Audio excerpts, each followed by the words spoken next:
वंदे महापुरुष ते चरणारविंदम। मणिमा सम्मोह त्याग कर जगन्नाथपुरी आ गई थी। वहाँ ठाकुर जगन्नाथ जी की सेवा में अधिक समय व्यतीत करती। बीच में वृंदावन भी आई। वृंदावन में उन्हें अपूर्व सुख की अनुभूति हुई।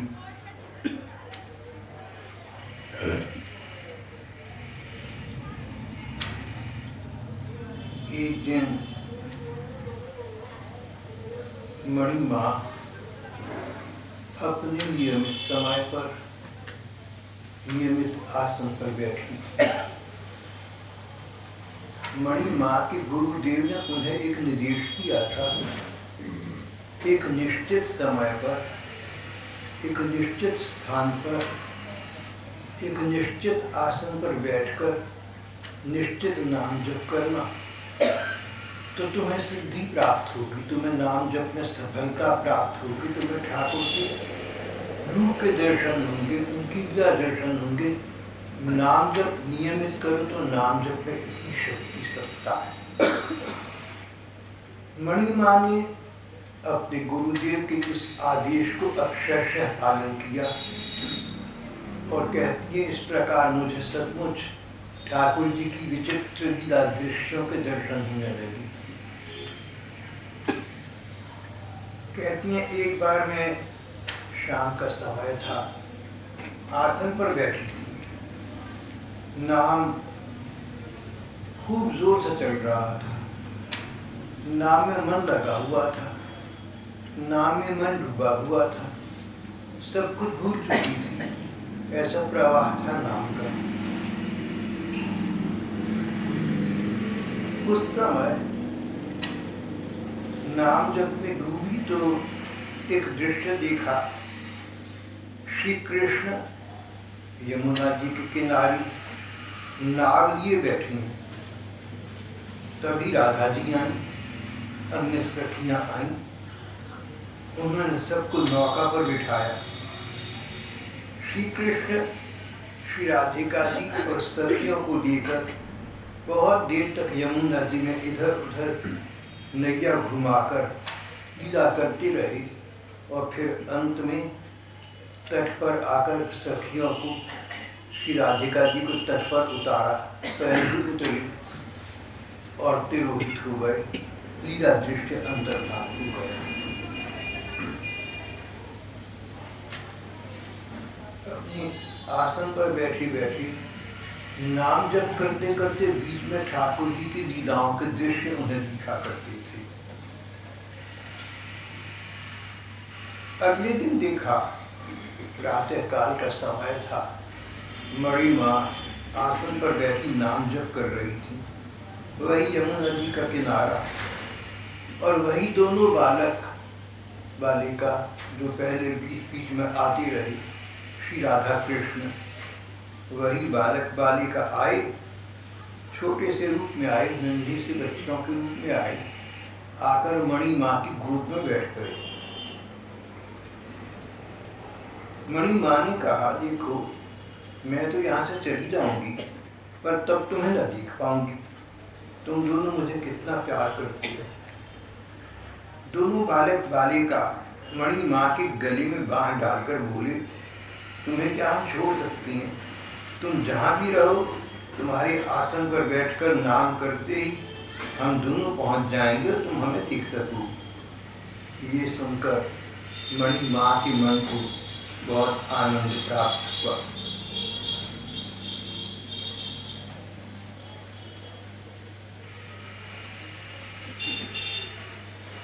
मणिमा ने कहा, अच्छा देखो मेरे पास इस समय कुछ नहीं है जो तुम्हें खाने को दूं।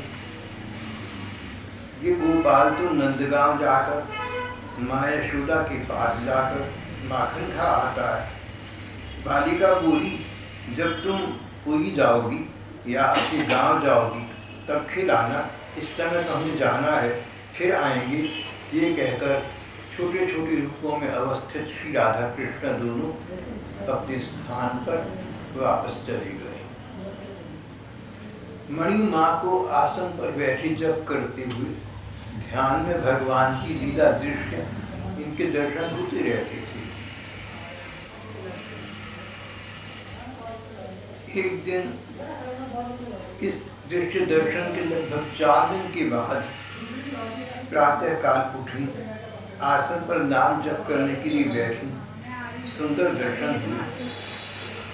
श्री राधा कृष्ण दोनों बैठी हैं, निकुंज में बैठी हैं। सखियां आईं फूल लेकर और मणि माँ से कहा कि मणि माँ माला गूंथ कर हमें दे दी। मणि माँ प्रसन्न होकर माला गूंथने लगी, सखियां भी गूंथने लगी। इसके पश्चात श्री कृष्ण श्री राधिका जी दोनों को माला पहनाई गई।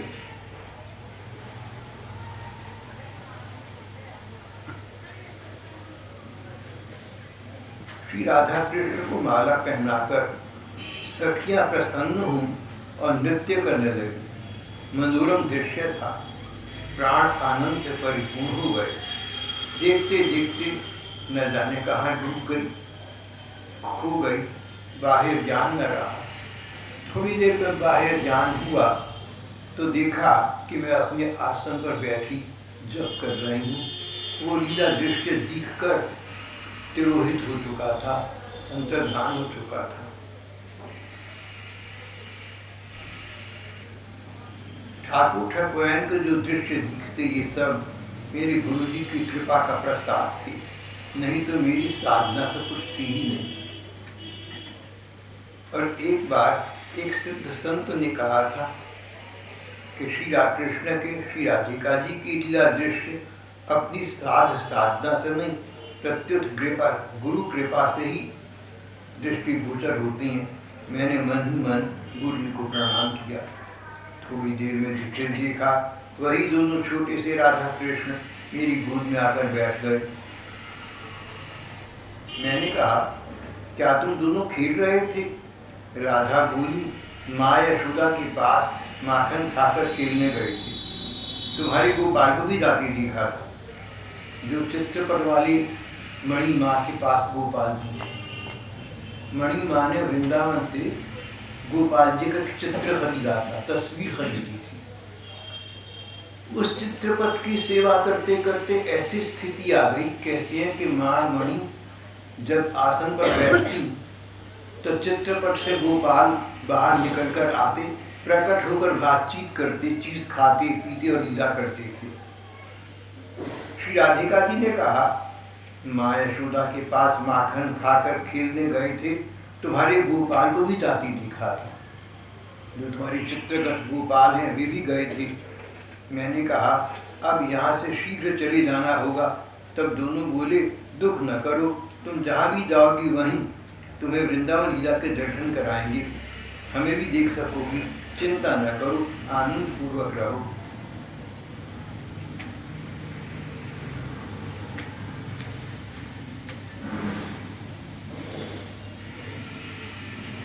एक सप्ताह के पश्चात मन में आया ठाकुर की रासलीला के दर्शन हूँ। देखते देखते ध्यान मग्न हो गई। यमुना जी का किनारा और वही सब गोपियाँ और श्री राधा कृष्ण के अष्ट सखियाँ ललिता विशाखा इत्यादि भी हैं। श्री राधिका जी भी बीच में हैं। जितनी गोपियाँ उतने कृष्ण। जिस प्रकार भागवत की रासलीला में हुआ था, जितनी गोपियाँ थीं श्री कृष्ण उतने रूपों में प्रकट थे। यहाँ पर भी ऐसा ही इन्होंने दृश्य देखा, अनेक गोपियाँ अनेक कृष्ण, बीच में श्री राधा कृष्ण, चारों ओर गोपियाँ श्री कृष्ण के गले लगकर मधुर नृत्य कर रही हैं। दृश्य अपूर्व था, अतुलनीय था। देखते देखते सब दृश्य अदृश्य हो गया।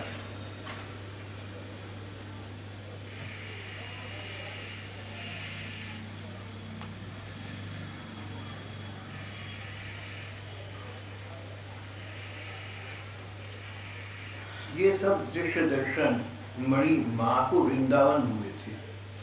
वृंदावन से वो फिर वापस अपने गांव गई बंगाल, वहाँ से उड़ीसा जगन्नाथपुरी में वापस आ गई। जगन्नाथपुरी में इनके संप्रदाय का मठ था, वहाँ ठहरा करती थी।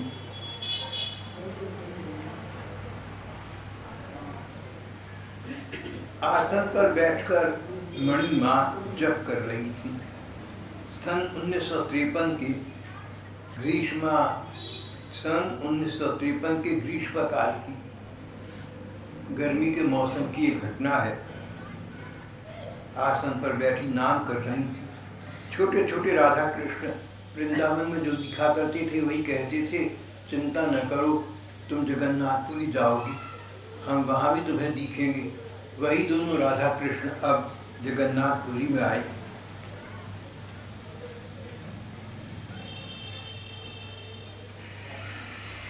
श्री राधिका जी ने कहा, इस बार हम लोग तुम्हारे ब्रज धाम में रहेंगे। मणि माँ एक आश्रम में रह रही थी। उन्होंने छोटा सा मकान अलग बनवाया हुआ था, उसका नाम था ब्रज धाम। वो इनका निजी निवास था। श्री राधा ने कहा, इस बार हम लोग ब्रज धाम में रहेंगे। मणि माँ ने कहा, इतने दिन तुम दोनों आए क्यों नहीं, ये तो बताओ। श्री राधिका चुप रही। श्री कृष्ण बोले, ये राधा है ना, वृंदावन छोड़कर और कहीं रहना ही नहीं चाहती, इसलिए हम तुम्हारे पास आते भी हैं तो वापस चले जाते हैं।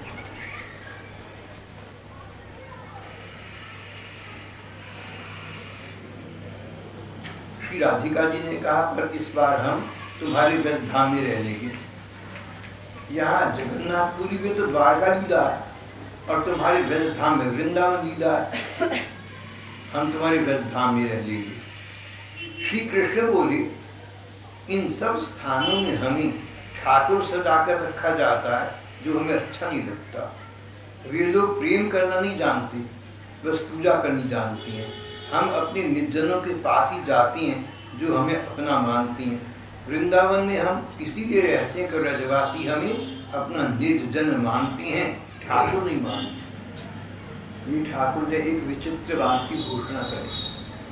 श्री राधा कृष्ण ने कहा कि हम राधा कृष्ण के बहुत से मंदिर इस देश में बने हुए हैं। जहाँ जहाँ हमारे मंदिर हैं, हमारी बहुत अच्छी पूजा होती है। दक्षिण भारत में बहुत मंदिर हैं, उत्तरी भारत में तो मंदिर ही मंदिर है। जगन्नाथपुरी में बहुत भव्य मंदिर बना हुआ है। हमारे मंदिर तो देश में अनेक हैं और उन मंदिरों में हमारी पूजा बहुत अच्छी होती है। वहाँ पर जो सेवायित हैं, सेवादार हैं, पुजारी हैं, जो भी लोग हमारी सेवा करते हैं, उनका भाव ये होता है कि हम भगवान हैं, हम परमात्मा हैं। हम परमात्मा हैं और ये जीवात्मा है। हम स्वामी हैं, ये सेवक हैं। हम बड़े हैं, ये छोटे हैं। सब जगह ऐश्वर्य लीला है। ऐश्वर्य परमात्मा भगवान कृष्ण को ईश्वर मानकर, परमात्मा मानकर पूजते हैं। जितने भी मंदिर हैं इस देश में, पूजा बहुत अच्छी होती है, कीर्तन बहुत अच्छे होते हैं, सब कुछ बहुत बढ़िया है, लेकिन सब में श्री कृष्ण को ईश्वर मानकर पूजते हैं, परमेश्वर मानकर पूजते हैं, परमात्मा मानकर पूजते हैं। अब संबंध की बात है। जिस व्यक्ति से जैसा संबंध है उसके साथ वैसा संपर्क होता है। स्वामी सेवक में एक संकोच रहता है, ना तो स्वामी सेवक के सामने सारी बातें कर सकता है, न सेवक स्वामी के सामने।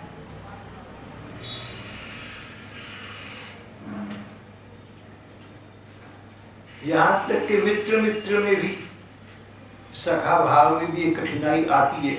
एक मित्र को गलतिया ठीक ये विचार आ जाए कि अब इस मित्र को मेरे से पीछे जितना प्यार नहीं रहा, तो दोनों के परस्पर संबंध में बाधा आ जाती है, रेखा आ जाती है। अगर वात्सल्य का संबंध हो, जैसे यशोदा मैया नंद बाबा का बाल कृष्ण के साथ था, या वसुदेव देवकी का श्री कृष्ण के साथ था, या सुमित्रा कौशल्या का राम जी लक्ष्मण जी इत्यादि के साथ था, अगर वात्सल्य का संबंध हो तो उसमें भी एक संकोच बना रहता है। बच्चे माँ बाप के सामने स्वतंत्रता से सारी बातें नहीं कर सकते। और माता पिता भी कुछ ऐसी बातें करती हैं जो बच्चों के सामने नहीं करती। कह देती बच्चा तुम जाओ खेलो, तुम्हारे काम की बात नहीं है।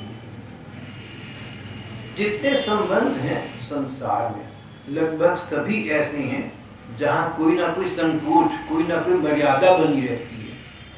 श्री कृष्ण कहने लगे, मणि माँ से बोले कि मणि माँ, हमारे इस देश में बहुत मंदिर हैं, बहुत पूजा होती है, वहाँ में मुझे ईश्वर मानते हैं, मेरे ऐश्वर्य का प्रकाश करते हैं, इसलिए मेरा मन वहाँ अधिक नहीं लगता। स्वामी सेवक कितनी देर तक साथ रह सकती हैं, या माता पिता बच्चे कितनी देर तक साथ रहते हैं। आखिर एक समय ऐसा आ जाता है जब वो दो व्यक्ति साथ रह जाते हैं जिनके बीच में कोई संकोच नहीं है। श्री कृष्ण बोले, वृंदावन ही एक ऐसी भूमि है, व्रज भूमि ही एक ऐसी स्थली है जहाँ के व्रज के रहने वाले जो वासी हैं, व्रजवासी हैं, वो मुझे ईश्वर नहीं मानते, वो मुझे घर का सदस्य मानते हैं। उनका मेरा शुद्ध प्यार का नाता है। प्यार को प्यार ही रहने दो, कोई नाम न दो। और कहीं वो नाम भी दे देना तो ईश्वर समझ कर नहीं देते, परमात्मा समझ कर नहीं देते, मुझे अपना समझ कर देते हैं। अगर यशोदा मैया और नंद बाबा वृंदावन में है, उनका मेरे प्रति वात्सल्य भाव है, सो ठीक है, पर उनको ये भाव नहीं होता कि ये कृष्ण तो परमात्मा है, ईश्वर है, उनको ये डर नहीं लगा रहता। वो तो मुझे अपना बच्चा समझती हैं, जैसा संसार को कोई माता पिता छोटे से बच्चे से प्यार करते हैं, इस प्रकार वात्सल्य लीला में भी वृंदावन में मेरे जो बड़े बुजुर्ग होते हैं मुझे बच्चा समझकर प्यार करते हैं, परमात्मा समझकर पूजा की दृष्टि से मुझे नहीं देखते। इसी प्रकार वृंदावन के सखा सखी हैं, गोपी और गो बालक है, जितने भी व्रजवासी हैं, ये सब मेरी ईश्वरता को नहीं देखते, ये सब मेरी मधुरता को देखते हैं कि कृष्ण बहुत अच्छे हैं। बस इतना पता है, अच्छे हैं, अपनी हैं, दो बातें पता है। ये कृष्ण अपने हैं, अच्छे हैं, सबसे अपने हैं, सबसे अच्छी हैं। व्रजवासियों के लिए मैं ही सब कुछ हूँ, पर उनमें ये संकोच नहीं रहता, उनमें ये मर्यादा नहीं है कि ईश्वर है, परमात्मा है, हम जीव हैं, हम तो साधारण मनुष्य हैं, कहीं हमसे कोई परमात्मा का अपराध ना हो जाए, परमात्मा की पूजा करनी चाहिए, नहीं तो हम नरक में जाएंगे, ऐसी बातें उनके मन में नहीं आती। व्रज के विषय में ये उक्ति आज भी बहुत ठीक मानी जाती है। आज भी व्रजवासियों का कहना है कि हम तो राधा कृष्ण को अपने घर के बच्चे मानते हैं, या अपनी सखा मानते हैं, अपनी सखी मानते हैं, हम कुछ भी मानते हैं, लेकिन ईश्वर नहीं मानते। ईश्वरता तो बाद की बात है। तो जैसे आपका कोई बच्चा हो, आपका कोई भाई हो, बहन हो, बड़े पद पर लगा हुआ हो, तो आपको पता है कि बड़े पद पर लगा हुआ है, लेकिन आपके मन में इस कारण से कोई संकोच नहीं है। आपका तो बच्चा, बहन, भाई जो भी है वो सब नहीं है। तो कोई व्यक्ति सरकारी पद पर बहुत बड़ा लगा हुआ और बड़े बड़े लोग उससे डरते हैं, लेकिन घर पर आते ही बच्चा कहे कि पापा, पिताजी आप घोड़ा बनो, मैं चिट्ठी खाऊंगा, तो पिताजी घोड़ा बन जाए, बच्चे को चिट्ठी खिलाती है। तो जिस प्रकार संसार में जहाँ शुद्ध प्यार का नाता है, वहाँ बड़प्पन बीच में नहीं आता, ईश्वरता बीच में नहीं आती, पद प्रतिष्ठा बीच में नहीं आते। श्री कृष्ण ने मणि माँ से कहा कि इसी प्रकार जो व्रज भूमि है, यहाँ ये विचित्रता है, यहाँ ये विलक्षणता है, यहाँ ये विशेषता है कि यहाँ के लोग मुझे ईश्वर जानते चाहे हों, लेकिन भूले रहते हैं कि मैं ईश्वर हूँ। ये तो मुझे अपना समझकर बस प्यार करते, मैं अपना हूँ इनका, इनको अच्छा लगता हूँ, बस इतना ही। जानना और मानना अलग बात है। जानते होंगे कि कृष्ण परमात्मा की पोस्ट पर लगा हुआ है, लगा रहा हो, हमें क्या कहे, हमारा तो घर का है अपना, ऐसा उनका भाव बना हुआ है। तो श्री राधा कृष्ण ने कहा यही कारण है कि हमें व्रज भूमि से, वृंदावन की भूमि से जो प्यार मिलता है, जो प्यार है संसार में या इस देश में अन्यत्र कहीं नहीं है। श्री कृष्ण ने कहा सब स्थानों में हमें ठाकुर सजाते हैं, ठाकुर बड़े घर का लड़का है, राजा रईस का बेटा है, रईस है, जमींदार है, बड़ा आदमी है, सब स्थानों में हमें ठाकुर सजाती है, हमें अच्छा नहीं लगता। वे लोग प्रेम करना नहीं जानते, उनको ये नहीं पता कि मैं अच्छा हूँ अपना, उनको मेरे पद याद रहता है कि ये ठाकुर हैं, ये ईश्वर हैं, हम इनके सेवक हैं, एक संकोच बना रहता है। हम अपने निर्जनों के पास ही जाते हैं जो हमें अपना मानते हैं। वृंदावन में हम इसीलिए रहते हैं कि व्रजवासी हमें अपना निर्जन मानते हैं, ठाकुर नहीं मानते। तो जो व्रजवासी हैं वो श्री कृष्ण के अवतारी काल की जो पहले 11.5 वर्ष की लीलाएं हैं उन तक सीमित रहती हैं। श्री कृष्ण 11.5 वर्ष के आयु तक वृंदावन रहे, गोप बालकों बालिकाओं से उनकी प्रेम लीलाएं हुई, यशोदानंद बाबा से वात्सल्य लीलाएं हुई 11.5 वर्ष की उम्र तक। 11.5 वर्ष के बाद श्री कृष्ण मथुरा चले गए, मथुरा से वृंदावन चले गए, 125 वर्ष तक संसार में रहे। लेकिन ब्रजवासी जो है 125 वर्ष में केवल 11.5 वर्ष जो बचपन की प्रेम लीला के हैं उन्हीं को मानते हैं, उन्हीं को याद रखते हैं, उन्हीं में खोए रहते हैं। श्री कृष्ण ने कहा ये अपनापन मेरे प्रति इस प्रकार का विशुद्ध प्यार का नाता केवल ब्रजवासियों का है, वृंदावन वालों का है, इसलिए हम वृंदावन रहते हैं।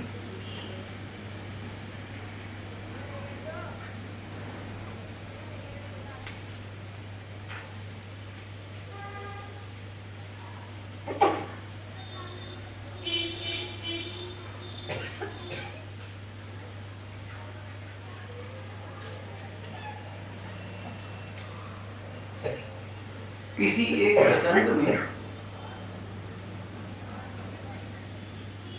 एक महात्मा ने कहा कि सब महीनों में, हिंदी के सब मासों में माघ मास की बड़ी महिमा है। माघ मास तक भर दिसंबर जनवरी का महीना, माघ मास की बड़ी महिमा है। माघ मास में आज भी चाहे लोगों को नहीं दिखते लेकिन अदृश्य रूप में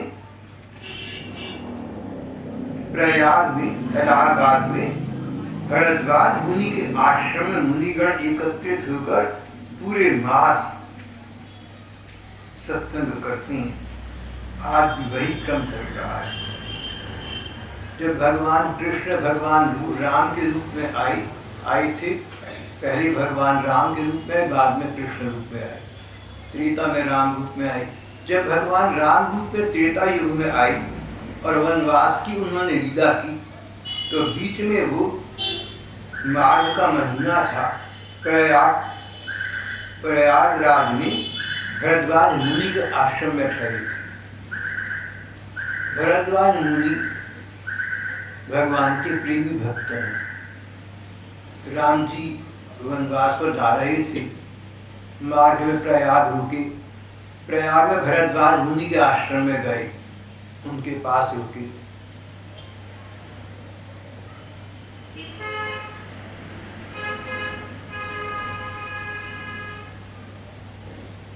राम जी के वहां से चले जाने के बाद भरत जी अयोध्या आए, उन्हें इस कांड का पता लगा, बहुत दुख हुआ। राम जी वन को चले गए, सीता जी लक्ष्मण जी वन को चले गए, पिताजी स्वर्ग को चले गए, और ये सब मेरे कारण हुआ। बहुत तकलीफ हुई उन्हें। बोले मैं और कुछ तो बाद में करूँगा, पहले वन में जाकर राम जी के दर्शन करके आता हूँ, उनसे मिलूंगा। रास्ते में प्रयाग पड़ा, वो भी भरद्वाज मुनि का आश्रम में ठहरे। भरद्वाज मुनि से भरत जी की वार्ता हुई। भरत जी ने कहा मुनिवर, मेरे जैसा नीच और पापी कौन होगा, जिन राम जी को सारा संसार प्यार करता है, उच्चतम सम्मान देता है, उन राम जी को मेरे कारण वन में जाना पड़ा। मुझे धिक्कार है, मेरा जन्म ना हुआ होता तो अच्छा।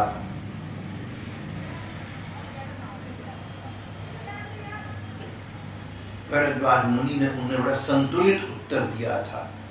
भरद्वाज मुनि ने भरत जी को ऐसा उत्तर दिया जो राम जी चाहते थे कि भरद्वाज मुनि कोई देवे। किसी के मन की बात को समझकर आप कह दें तो अच्छा रहता है। राम जी स्वयं कहते तो भरत जी सोचते कि मेरी प्रशंसा कर रहे हैं, ये मेरा मन रखने के लिए कर रहे हैं। लेकिन कोई तीसरा व्यक्ति कहता है, सो भी भरद्वाज मुनि।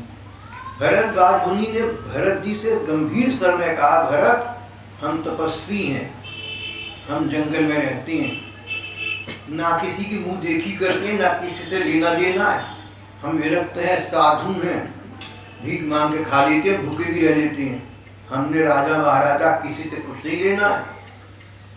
लेकिन हम ये कह सकते हैं फिर भी कि न जाने कितने जन्मों की साधना के बाद भगवान के राम रूप में दर्शन हुए मुझे राम जी के दर्शन हुए, पता नहीं कितने जन्मों की साधना के बाद भगवान राम के दर्शन हुए। और भगवान राम के दर्शन का फल ये, भरत के तुम्हारे दर्शन मुझे आज हुए। राम जी के दर्शन का फल भरत तुम्हारे दर्शन हो रहा है।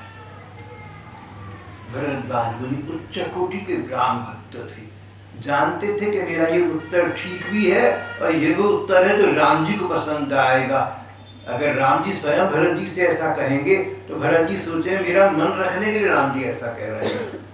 लेकिन जब भरत जी को पता लगता है कि राम जी भरद्वाज मुनि से भरत जी के बारे में ये बातें करके गए थे, इसलिए भरद्वाज मुनि कह रहे हैं, तो उनके मन को संतृप्ति हुई, संतोष हुआ।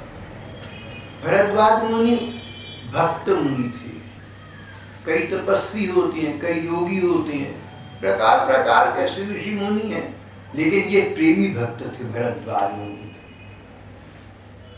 तो एक महात्मा ने मणि माँ से कहा कि आज इस कलयुग में भी माघ के महीने में बड़े बड़े भगवान के प्रेमी भक्त प्रयागराज में भरद्वाज मुनि के आश्रम में एकत्रित होते हैं और भगवान का सत्संग करते हैं, उनका गुण चर्चा करते हैं, उनके ग्रंथों का अध्ययन करते हैं, उनकी लीला कथा करते हैं। माघ मास की बड़ी महिमा है।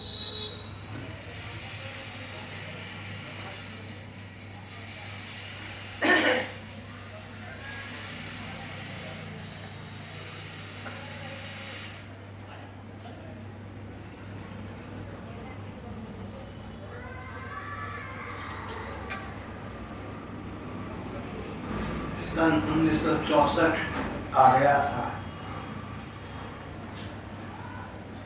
सन 1964 आ गया था।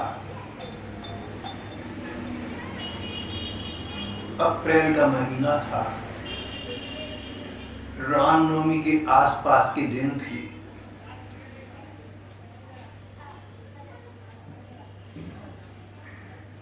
महामणि ने कहा, अपने चित्रगत गोपाल से कहा कि गोपाल तू तो छोटा है, तुझे कौन पूछे है जगन्नाथ जी कितने बड़े हैं, उनकी कितनी पूजा होती है और बड़े बड़े ठाकुर है, तू तो छोटा ठाकुर है। चित्र में से निकलकर गोपाल बाहर आ गए, जैसे अक्सर आ जाती थी। बोले माँ तभी तो मैं छोटा हूँ ना, तभी तो मुझे कोई संदेश दे जाता है, कोई छेना, कभी कोई भी जो मिठाई खिलाता है, कभी कोई मिठाई खिलाता है, मुझे लोग बड़ा प्यार करते हैं। माँ मुझे छोटा रहना अच्छा लगता है, छोटे को ही सब प्यार करते हैं। जगन्नाथ जी बड़े हो गए, मैं बड़ा नहीं होऊंगा, मैं गोपाल ही रहूंगा। संपादक कहते हैं भगवान जब मनुष्य किसी लीला करते हैं तो ऐसी लीला करते हैं स्वाभाविक मानो सचमुच मनुष्य हूँ। उस समय ये पहचानना बड़ा कठिन हो जाता है कि परमात्मा है, अखिल विश्व ब्रह्मांड के नायक हैं, लगता है सचमुच को साधारण मनुष्य है। उनके अभिनय की यही विशेषता है। किसी भी व्यक्ति के अभिनय की विशेषता क्या है? कोई आदमी नाटक में अभिनय करता है, एक्टिंग करता है, विशेषता क्या है कि मान लीजिए हमारे, जहाँ तक मुझे पता है, बड़े अभिनेता अमित भैया हैं, अमिताभ बच्चन। अब मान लीजिए कि अमित किसी गरीब बाप की भूमिका खेलते हैं नाटक में, फिल्म में, उनको देखकर आपको ये ख्याल ही नहीं आता कि ये हिंदुस्तान का बहुत बड़ा एक्टर अमिताभ बच्चन है। गरीब बाप नजर आता है, गरीब बाप से जो सुख दुख होता है आपको वो मिलता है। तभी तो नाटक सफल है, तभी अभिनय सफल है। और अगर आपके समझ में आ जाए देख करके अरे ये तो अमिताभ बच्चन है, ये बड़ी बात नहीं है, मजा समाप्त हो गया। भगवान जी जब अभिनय करते हैं, लीला करते हैं, अवतार लेते हैं, मनुष्य किसी लीलाएं करते हैं तो ऐसी लीलाएं करते हैं, ऐसी बातें करते हैं जैसे मनुष्य करता है। देखने वाले उनको साधारण मनुष्य समझते हैं। हाँ, उनकी लीलाओं में जो रस भरा होता है वो साधारण लोगों की लीलाओं में तो नहीं हो सकता। लोग रस की अनुभूति कर पाते हैं।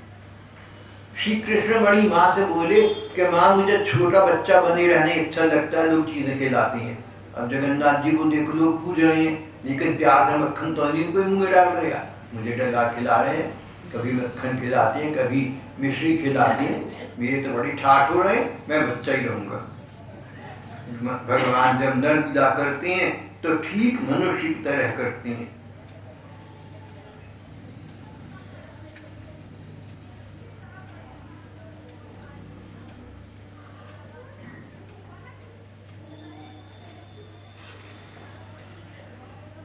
मणिका से गोपाल जी ने कहा तुम्हारे जगन्नाथ क्या कह रहे थे जानती हो?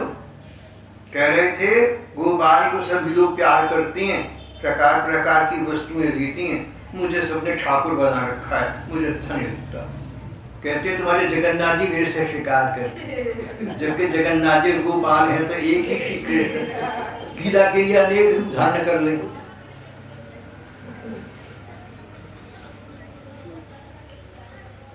मुझे सबने ठाकुर बना रखा है, ये मुझे अच्छा नहीं लगता। गोपाल बोले मैंने कहा मैं हूँ वृंदावन का गोपाल और तुम हो द्वारका के राजा, इसलिए ठाकुर होकर भूख खाती हूँ, भक्तों के सहज प्रेम से वंचित रहती हूँ। माँ मणि तुम्हें प्रेम अवश्य करती है, पर तुम हो उनके बड़े लड़के, मैं हूँ छोटा लड़का, छोटे को प्यारा अधिक मिलता है, इसलिए मुझे प्यार करती है।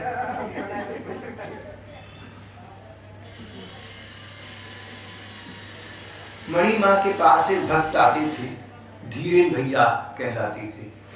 धीरेन भाई एक दिन मणि माँ से बोले कि मणि माँ जब तो करता हूँ, भगवान का ध्यान भी करता हूँ, पूजा पाठ भी करता हूँ, लेकिन मन टिकता नहीं, मन स्थिर नहीं रहता, दुनियादारी में चला जाता है। गोपाल अपने चित्रगत रूप से बाहर आकर प्रकट होकर मणि माँ से बोली मणि माँ धीरेन भाई तुमसे कह रहे थे ना कि मन स्थिर नहीं होता, मन को स्थिर रखने का सहज उपाय, मन को टिकाई रखने का सरल उपाय क्या है? मन भगवान में लगा रहे, इसका सरल सुगम उपाय क्या है? मैं बताऊं क्या है? मन को वश में करने का एकमात्र उपाय है नाम से प्रेम करना। बस भगवान का नाम लिए जाओ, बार बार नाम लिए जाओ, मन लगे न लगे नाम लिए जाओ तो इसका मन न लगने पर भी अगर तुम नाम दोगे तो इसका फल होगा कि मन में नाम में मन लगने लगेगा। अगर तुम भगवान का नाम लेते हो, राम राम हरि हरि कृष्ण कृष्ण हरि हरि, नाम लिया, मन तो लगा नहीं, मन कहीं और भाग लिया, कोई बात नहीं। कुछ समय के बाद इस नाम लेने का, बिना मन के लिए गए नाम का ये फल होगा कि नाम में तुम्हारा मन लगना शुरू हो जाएगा।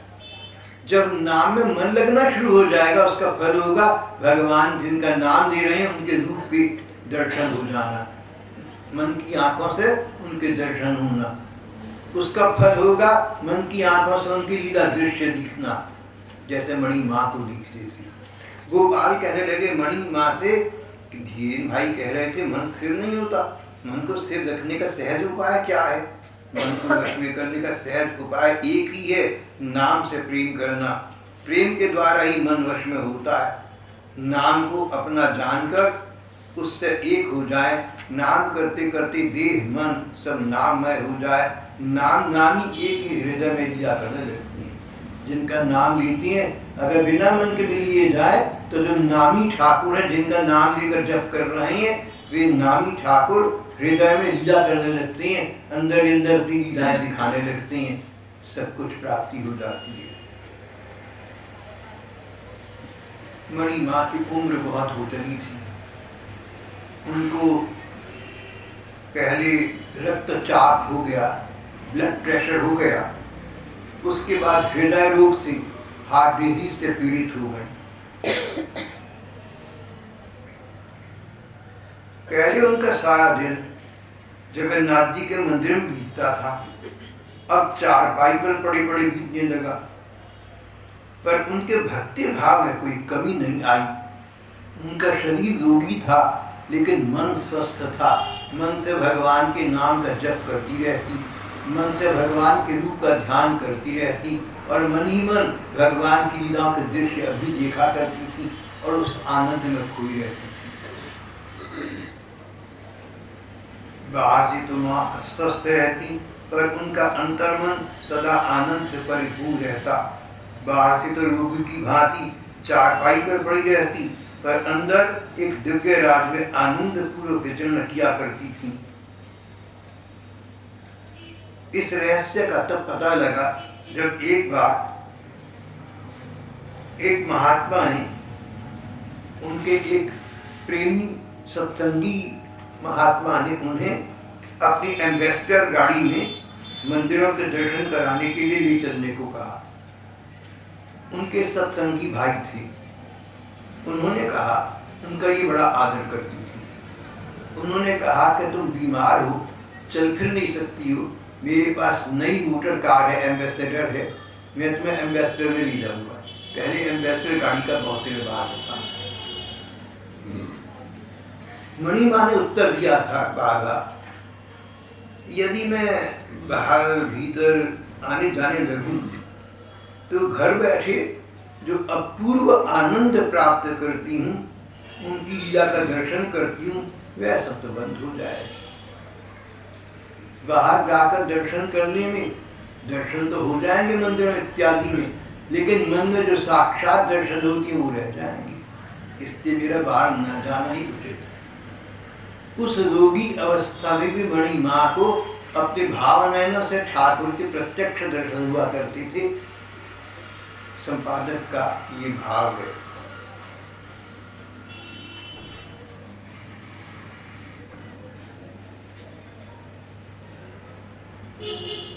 सन 1964 की ये बातें हैं। 1966 आया, दिसंबर का महीना, 22 दिसंबर 1966। ये मणि माँ का इस संसार में, इस असार संसार में अंतिम दिन था।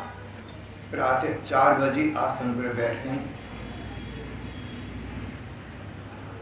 गोपाल जी की सेवा की। फिर बोली, जगन्नाथ तुम सारे जगत के नाथ हो, तुम्हारे जगत में मैं भी तो शामिल हूँ ना। अब मुझे अपने पास बुला लो, मुझे ले चलो। जगन्नाथ जगन्नाथ हरि बोल कहते कहते जगन्नाथ जगन्नाथ ध्वनि के बीच उन्होंने उस दिन 1 बजे, दोपहर के 1 बजे महाप्रयाण किया। उनका पार्थिव शरीर विमान द्वारा कीर्तन के साथ समुद्र तट पर ले आया गया। अग्नि संस्कार के लिए उनके नित्य सेवित चिन्मय विग्रह उनके साथ जल समाधि के लिए चली। विधिवत संस्कार